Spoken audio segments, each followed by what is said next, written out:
draft for both of these teams. Now, I want to get your opinions on this. Let's start with you, Eterna. I gotta say Bigetron, man, in this one. So aggressive in the early stage of the game. I don't see how EVOS Legends are able to counter that early game aggression. Sure, the Melissa can have an impact, but that's if we're talking about like after the laning phase. But before that, I do feel that EVOS Legends aren't going to be able to live up to the expectations that we want for them with their composition. Rashi? For me, I think Bigetron has a lot more options to play around with. They can go for the team fights, they can go for the split push even. Whereas EVOS, they're stuck in banking on that team fight domination. So if Bigetron, lose a bit of control, EVOS might just take the game and run with it. But if it goes to the late game, Bigetron can be more flexible with the adjustments. And we've seen how effective those adjustments can be in match number 1. Okay, so those are the two compositions for EVOS Legends as well as Bigetron. For you guys at home, don't forget to share your predictions, Bigetron or EVOS Legends, as we're going straight into the game for game number 2 between EVOS as well as, game number 1 between EVOS as well as Bigetron. Yep, we can't wait for the next game as well. I can't. Well, right now, Key already being a nuisance. He is on the wrong side of the map, so he runs towards Fairsick. And right now, this is the impact that a Masha can bring to the team. He is forced to back away due to the follow-up, but that will already be enough to disrupt the side of EVOS Legends and secure a very easy purple buff for Bigetron Alpha. Yeah, for sure. Already some time wasted from the side of EVOS Legends, even though that Key wasn't able to actually steal the buff per se. I mean, usually when we see the Masha, we see her have a little bit of an impact in a way that she's able to steal the jungle. But for now, it is the pause game that Bigetron Alpha is going for. But we'll see. Right now, EVOS Legends are at a 200 gold lead. At a very small gold lead as of right now, but he is trying to be proactive as possible.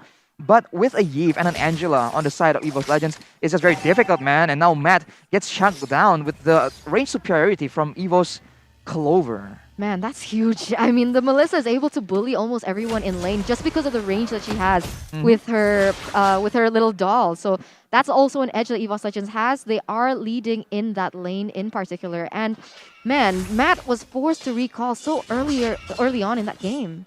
Yeah, definitely not the lane you would want as a Beatrix. You want to use that early game potential as much as possible. But EVOS right now already roaming, Cried without an ultimate just yet, but Dreams will be quite low. Yeah, Dreams is caught in a bad situation here, already receiving a lot of damage, but still, Fursick can be there to support him, and therefore, it will be not a trade for the side of Bigetron Alpha. Oh, Dreams needs to be careful here. Clover jumps in for the damage onto Matt, but it's going to be Key dealing the same amount to Clover. He has his ultimate. The passion will be popped as Fursick goes in the backside. Thorn Rose will be there, but it doesn't take Matt down. That's first blood presented to you by the Samsung Galaxy A series. The snipes does not connect, and Matt is going to be forced to back away. If he doesn't, wait, he actually shows himself on the map and the bottom side. Wow!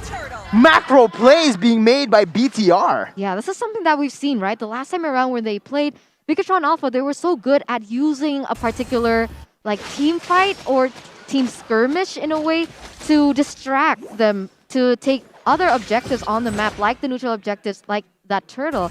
And this is something that Bigetron Alpha is ahead in right now in terms of rotations as well as macro play. Fortunately for Bigetron Alpha, Matt just gets level 4, and with that ultimate, he's able to turn the fight in their favor right there. So showing again why the lane dominance and the EXP advantage, these small things can lead to big moments in the game. As of right now, after securing the turtle, both teams are content in just playing for the late game, because depending on how they play it out, they're pretty equal as far as team compositions go. Yeah, you're completely right. EVOS Legends were sitting at a 200 gold lead. It has instantly shifted to the hands of Bigetron Alpha with almost a 1,000 gold lead now. And honestly, that's Masha for you. Being able to give so much pressure onto the members of EVOS Legends. They aren't able to be as proactive in a sense because they're afraid of the damage that can be output onto them in return to what they're trying to do. Look at Anti-Mage though. He's actually rotated pretty aggressively here onto the mid lane. Doesn't get the knockout strike onto anyone, and that's just them moving backwards. No objective to take right now currently on the map, and both teams are just scaling, but I do want to touch on a little bit on this matchup up top. The Beatrix against the Melissa.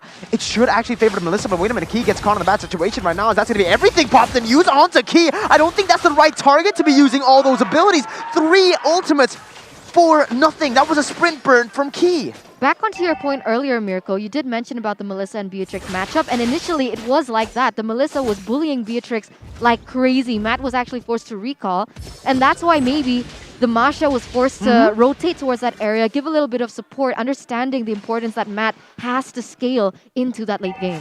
How annoying it is though to go up against Bigetron Alpha with Key on that Masha. Because he is always in your face, looking for damage, looking for information, and you can't really punish. We saw 3 ultimates burned out, and he still was able to just run out of that situation. Oh, it's a retribution battle, and Max wins it out. The person who everyone has been hating on for his retribution, he comes out strong here in this game. They pick up the lead. That was Versik also using his Thorn Rose before the retribution, so he chained something to that retribution and still lost that fight.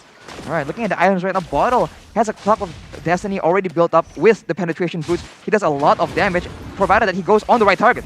Oh, Bottle not really positioning his umbrella properly there, but it is going to zone Krite away. He is a level below of Bottle. Matt just deals so much damage onto Clover, and this is where Matt starts to shine on the Beatrix. When you do get that power spike, when you have the Renner, and when you can make those ultimate plays so many times, the poke is just so insane.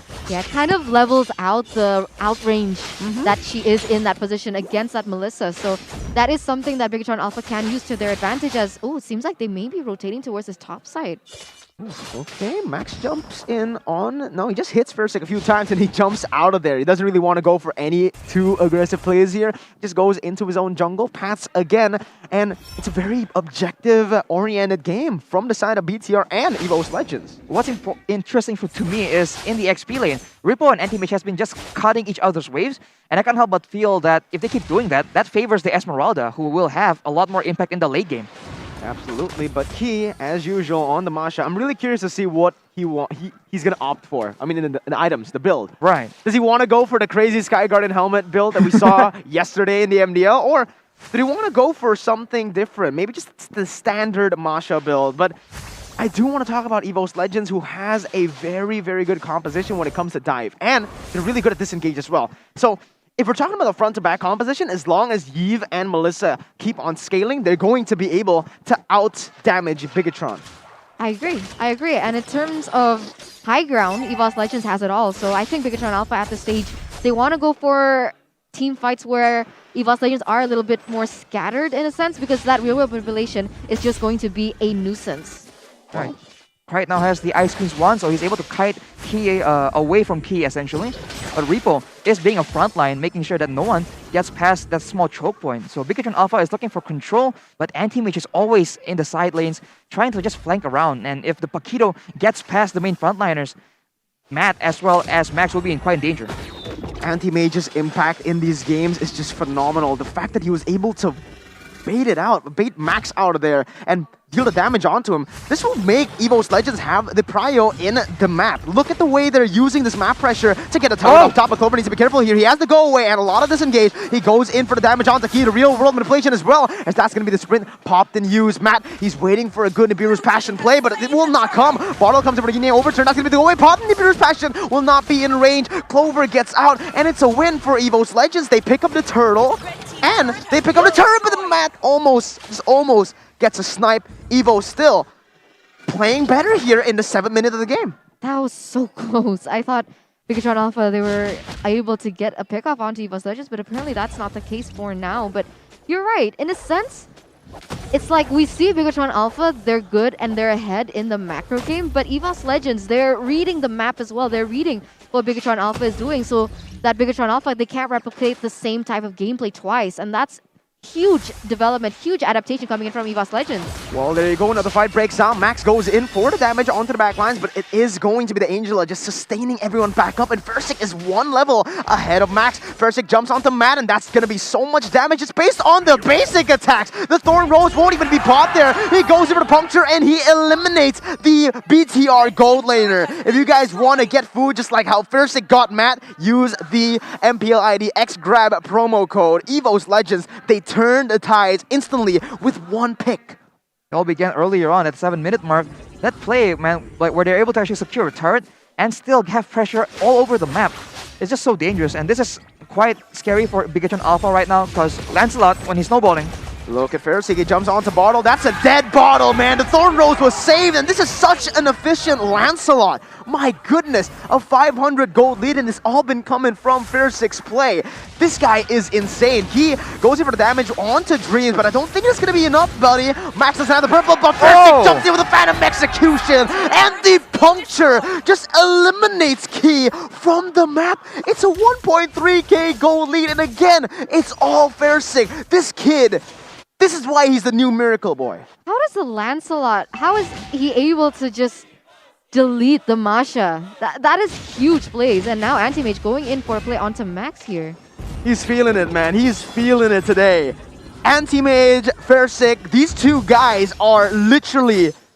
Oh my goodness, this is amazing from EVOS Legends. They're playing it so cleanly. These skirmishes have been brilliant, and because of that, they're going to be able to take the Lord for free. Max jumps in with a Finch Poise, but it's on to nothing. That's the Lord, presented to you by the Samsung Galaxy A series. Yeah, they were a little bit late to the party, and now EVOS Legends, they're leading with a 2,000 gold lead, guys, in the 10th minute. They have a Lord on the way, and so far, they are controlling the map as well.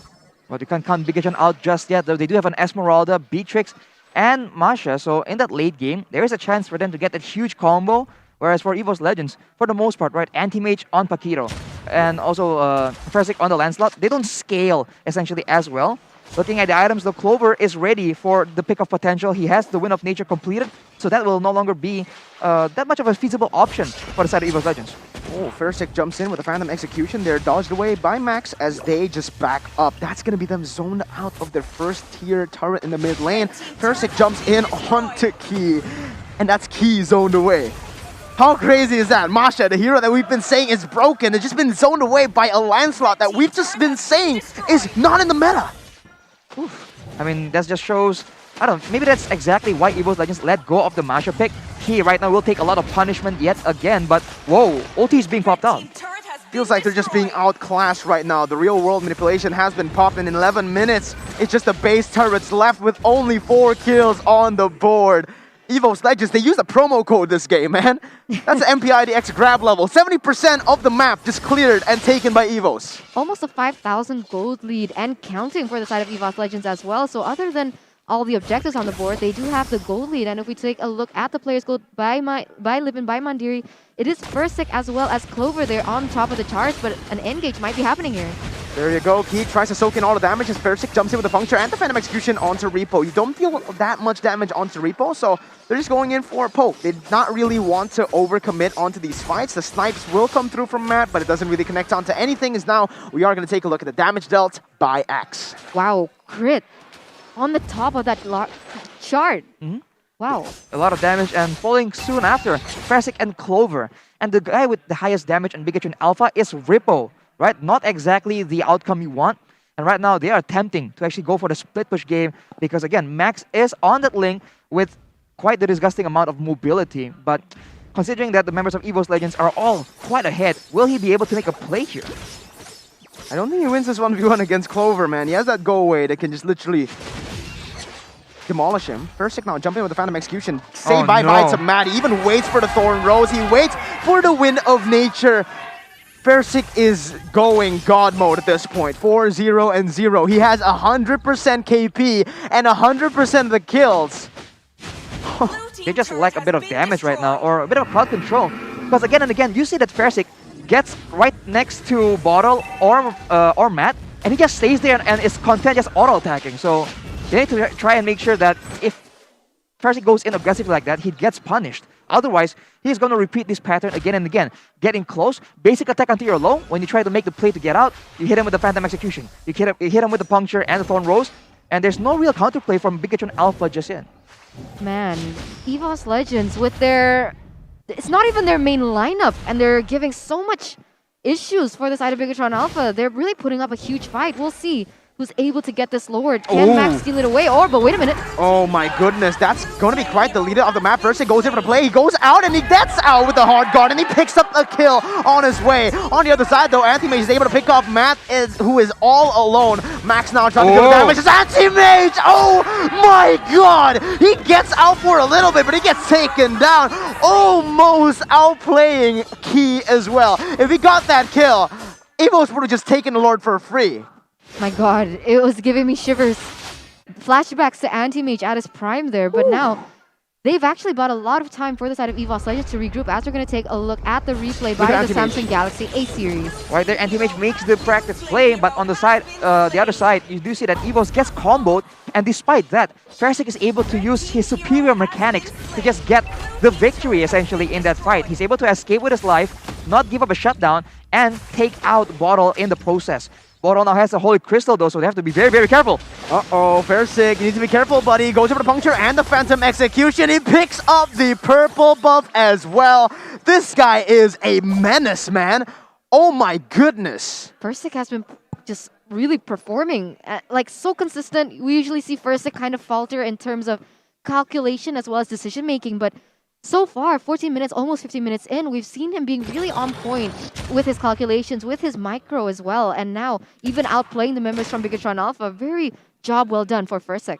Now the question is, going into that late game, will Fersik be able to maintain his composure? Because we've seen again and again, once they have some leads, once Fersik is on fire like this, he is prone to making some really aggressive movements, trying to style on his opponents, and that is the opportunity that Bigetron Alpha is waiting for sure. Look at Max though, he's 0, 0, and 0. This is 0% KP when compared to Fersik, who's just been all over the map and getting kills all... Look at that. Look at that. Fersik, he's always at the right place at the right time. Max has just been farming. Yeah, one thing to note though is the fact that most of the kills on EVOS Legends, out of the 6 kills, 5 is on Fersik. So if Bigetron Alpha is able to pick him off in a teamfight, that is essentially only 1 kill in the hands of EVOS. But Fersik does have a lot of items though. Endless Battle, Blade of Despair, and Malefic Roar. He is doing a lot of damage regardless of the fact that if you have physical damage or not. Physical defense or not.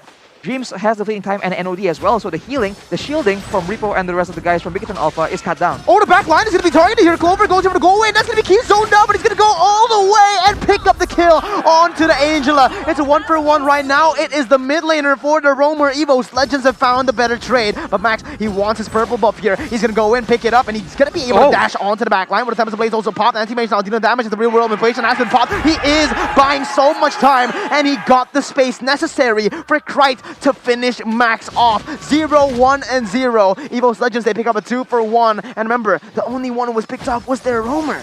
Oh no, but no retribution in the hands of Bigetron Alpha, so they had 0% chance of actually contesting that Lord, and that's going to be another Lord into the hands of EVOS Legends for free, essentially. Bigetron Alpha right now is on the back foot. They are forced to play reactively. And honestly, unless EVOS Legends makes a big blunder, or unless something really massive happens for Bigetron Alpha, it's gonna be quite difficult for them to mount a comeback. Right now, their main job description is to try and pick off Fersik, make sure he doesn't get free reign in the fights. But he's just so mobile, man. And on the other side, Anti-Mage is also very active in these team fights, and he cannot be ignored. It's huge. Anti-Mage being able to pick off members from inside of Bigetron Alpha, Krite, dealing all the utility, the slow, the damage from the backside. They're all playing to their winning conditions, and they're all playing really well. Yeah, you see Fersik just coming in, and he's harassing everyone with the Thorn Rose, and it doesn't even matter who he's going for. Ripple, Matt, doesn't matter. Oh my god, he jumps in. Matt pops the Wind of Nature, but he's gonna almost get taken down. 17-minute game. Utter domination from EVOS Legends. They outclassed Bigetron Alpha in the first game, and BTR will need to make a lot of adjustments. It was crazy, right? Because at the start of that game, it was actually Bigetron with the better proactive movements, with the better macro in a sense, but at some point, EVOS Legends, they just took control. They were able to just not play into the rotation, into the tempo, into the game of Bigetron Alpha and actually create their own. And even starting to, overtake the initial dominance that was actually taken for Bigetron Alpha.